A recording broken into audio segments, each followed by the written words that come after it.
Pinasadahan din muli ng Special Operation Group ng MMDA itong kahaba ng East Avenue at harap ng ano nga ba ito? East Avenue Medical Center. Ilang beses natin to na feature pero ito ang dami pa rin. Yung may mga driver matitikitan, yung wala masasampa sa tow truck.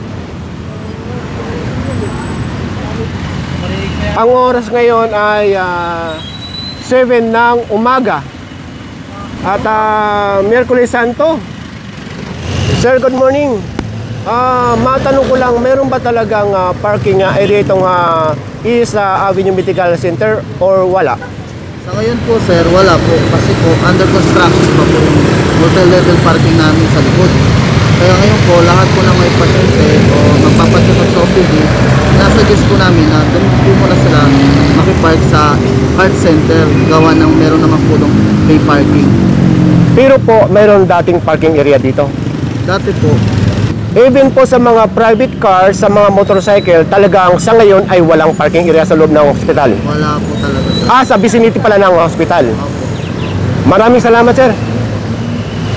Bala ko sana nga pasukin yung loob, yung admin regarding sa parking area.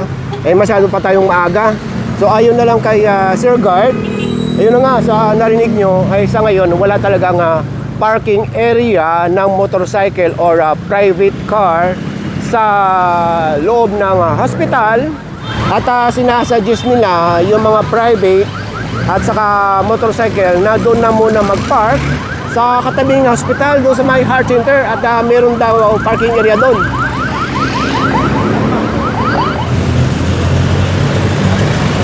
So inulit ko, bawal na bawal mag-park dito sa kahaba ng East Avenue hanggang doon yan. Hindi lang dito sa may harap ng hospital tagtad ang signage na ganito. Magmula doon sa East Avenue Medical Center, mga 50 meters lang. Ito na yung heart center.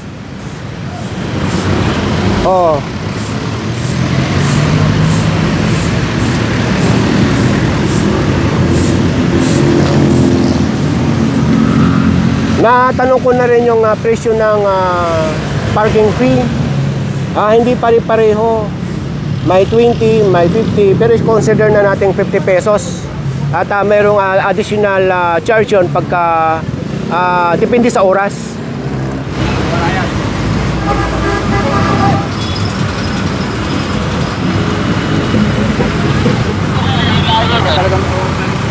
Pang-walo ito. So baling 8, siyam na motorsiklo ang naisampa sa tow truck. Pili na lang kayo or magtiyaga sa paghahanap ng safe na parking area. Katulad nga dito sa heart center, kaso sabi naman ni Sir Gardo sa heart center ay laging punuan, pero meron naman daw po. Yun nga sabi ko kanina, consider natin 50 pesos ang flat rate at merong additional charge. Ngayon kung sakaling dito naman kayo magpa-park, kasama na yung illegal parking saka sa pagsampa sa tow truck ay katumbas noon 3,000. Ngayon kung halimbawa matitikitan lang kayo dahil nandito kayo sa inyong motor, 1,000 ang inyong multa.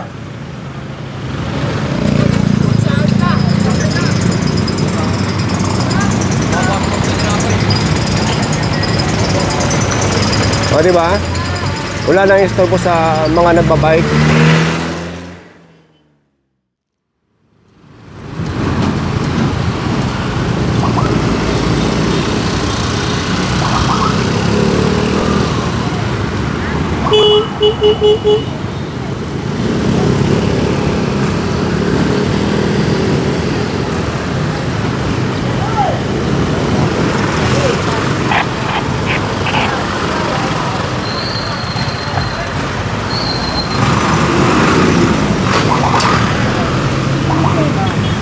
Kasi nag-CR ka eh.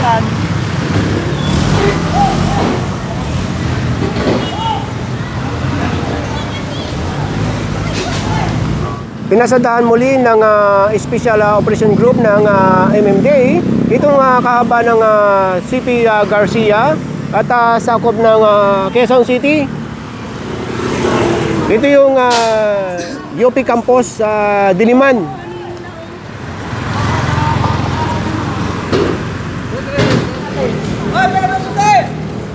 Ayon sa nagdadala ng sasakyan na yan, ay umihilang daw yung driver. Pero nung hinawakan ng enforcer, ay malamig yung makina. Kaya natikita na lang at bago na angklahan ng tow truck. So itong jeep naman na ito, nahatak na talaga dahil dito na sila nabutan at nagpapahinga.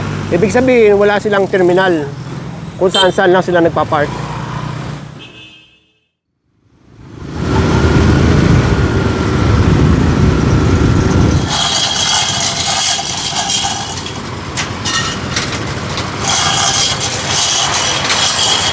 Iwanan na natin ito at didiretso tayo sa unahan.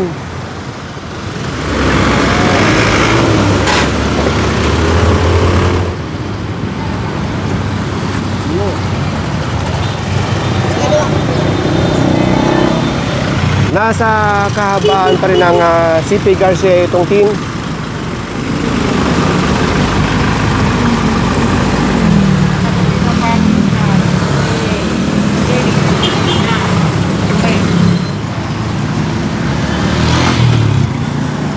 Nasita dahil walang helmet at nakatsinilas. Ito namang Ford at Innova, natikitan na lang at lumabas na yung mga driver. Kabilaan ng mga illegally parked. Kung matatandaan nyo itong CP Garcia, ang diretsyo nito, ang labas sa Katipunan Avenue sa may Ateneo. Ito, meron pa dito sa kabila.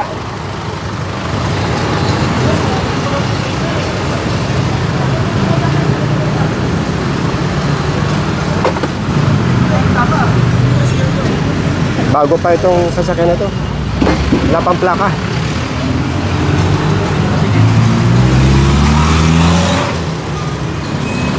Kailangan mo na magandang pinahan dyan at nakadikit dyan.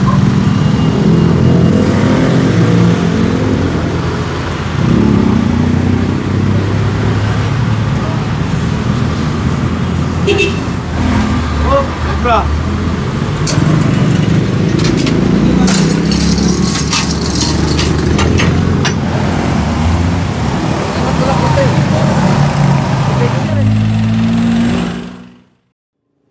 Nandito ngayon ang team sa may kahabaan ng Katipunan Avenue. At ito na yung harap ng Ateneo. Yan yung banda dyan. At muling pinasadaan itong kahabaan ng Katipunan Avenue. At muling nadaanan itong isang kotse rito na lagi nating na-feature na huwag niyong paparkingan yung fire hydrant.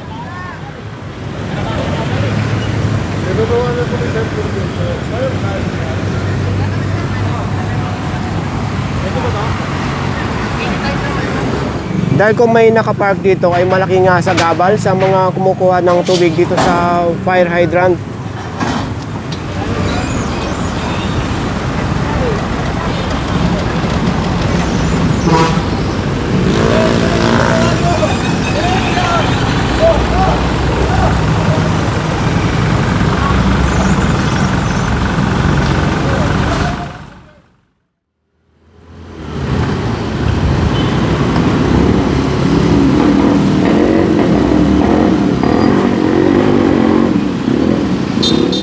Nandito ngayon ang Special Operation Group ng MMDA sa kahabaan ng Tuwaso na Boulevard at muling pinasadaan ng team itong kahabaan ng kalsada. Ang dami dito.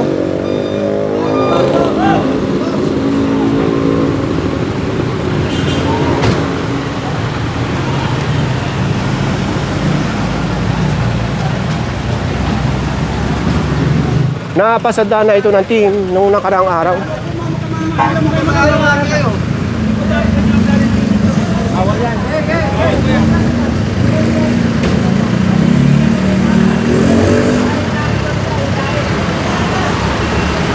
Okay, labas na.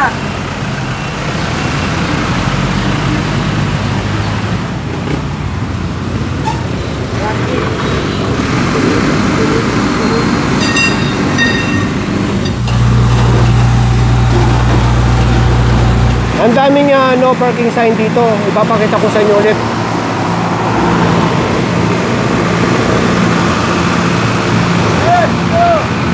Gandun yan.